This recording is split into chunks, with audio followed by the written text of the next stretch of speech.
കേരളത്തിലെ യൂത്ത് കോൺഗ്രസിനെതിരെ തെരഞ്ഞെടുപ്പ് കമ്മീഷൻ പോലും ഇപ്പോൾ സംസാരിക്കുന്ന നിലപാടെടുക്കുന്ന ഒരു കാഴ്ചയാണ് നമ്മൾ കണ്ടത്. ഇന്ത്യൻ തെരഞ്ഞെടുപ്പ് കമ്മീഷൻ യൂത്ത് കോൺഗ്രസിൻ്റെ നേതൃത്വത്തിൽ കേരളത്തിൽ വ്യാപകമായി വോട്ടർ ഐ ഡി, തെരഞ്ഞെടുപ്പ് കമ്മീഷൻ കൊടുക്കുന്ന വോട്ടർ ഐ ഡി കൃത്രിമമായി ഉണ്ടാക്കി എന്ന് ബോധ്യപ്പെട്ടതിൻ്റെ അടിസ്ഥാനത്തിൽ വളരെ കാര്യക്ഷമമായ അന്വേഷണം നടത്തണമെന്ന് ആവശ്യപ്പെടുന്ന ഒരു സാഹചര്യം ഉണ്ടായി.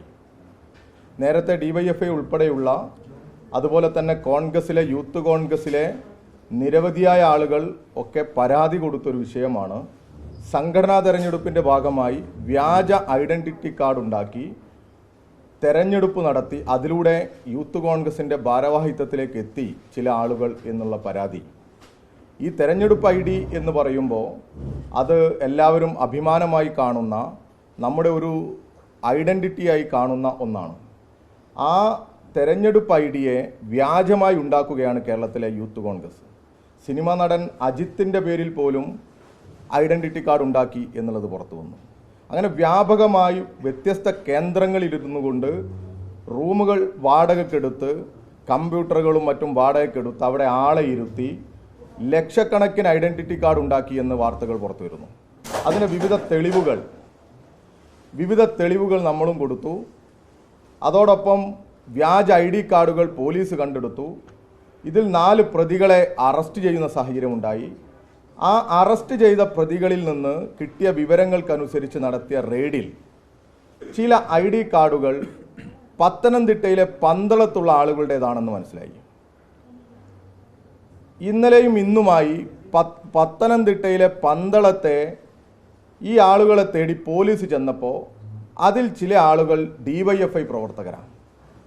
DYFI പ്രവർത്തകരും അതുപോലെ തന്നെ നമ്മുടെ വോട്ടർ ലിസ്റ്റിലെ ചെറുപ്പക്കാരായിട്ടുള്ള എല്ലാവരുടെയും ഐഡൻറ്റിറ്റി കാർഡുകൾ ഇങ്ങനെ കൃത്രിമമായിട്ട് ഉണ്ടാക്കിയിട്ടുണ്ട്. പന്തളത്തെ DYFI പ്രവർത്തകർ ഈ പോലീസിൻ്റെ ചോദ്യം ചെയ്യലിനെ അടിസ്ഥാനപ്പെടുത്തി അവർ ഈ വിഷയം പോലീസിൽ പരാതിയായി കൊടുത്തിട്ടുണ്ട്.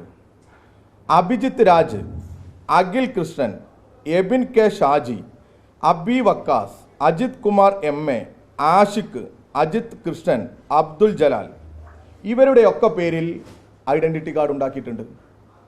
സിനിമാ നടൻ അജിത്തിൻ്റേത് മാത്രമല്ല, ഈ കേരളത്തിലെ വോട്ടർ ലിസ്റ്റ് എടുത്തു വെച്ച് അതിൽ ഇവർക്ക് പറ്റാവുന്നവരുടെ എല്ലാം ID കാർഡുകൾ കൃത്രിമമായിട്ടുണ്ടാക്കി ഇവർ ഈ തെരഞ്ഞെടുപ്പിനെ നേരിട്ടത്.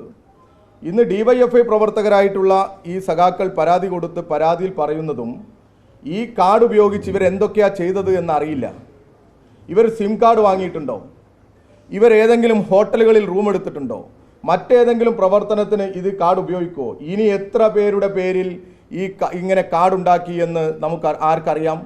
ഞങ്ങളുടെയൊക്കെ പേരിൽ, നിങ്ങളുടെയൊക്കെ പേരിൽ ഒരുപക്ഷെ ഇവർ കാർഡ് ഉണ്ടാക്കിയിട്ടുണ്ടാവാൻ സാധ്യതയില്ലേ? അപ്പോൾ ഇത് വളരെ കാര്യക്ഷമമായി ഒരു ഉയർന്ന തരത്തിലുള്ള അന്വേഷണം ആവശ്യമുണ്ട്. കേരളത്തിലാകമാനം ഇങ്ങനെ വ്യാജ ഐഡൻറ്റിറ്റി കാർഡുകൾ നിർമ്മിച്ചിട്ടുണ്ട്.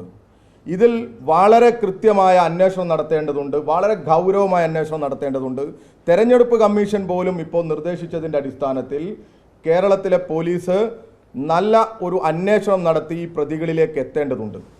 ഇപ്പോൾ കേരളത്തിലെ യൂത്ത് കോൺഗ്രസ് ആണെങ്കിൽ അങ്ങാടിയിൽ തോറ്റതിന് അമ്മയോട് എന്നുള്ള രീതിയിലാണ്.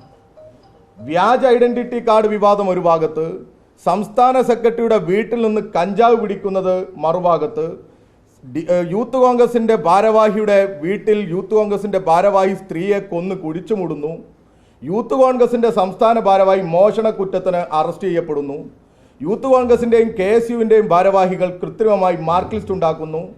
ഇങ്ങനെ വ്യാപകമായി ക്രിമിനലുകളുടെ കൂടാരമായി മുഖം നഷ്ടപ്പെട്ട യൂത്ത് കോൺഗ്രസ് ഈ കേരളത്തിനകത്ത് ചർച്ചകൾ വഴിമാറ്റി കൊണ്ടുപോകാൻ ഇവർ അക്രമത്തിന് കൂടി ഇപ്പോൾ നേതൃത്വം കൊടുക്കുന്ന കാഴ്ചയാണ് നമ്മൾ കണ്ടുകൊണ്ടിരിക്കുന്നത്.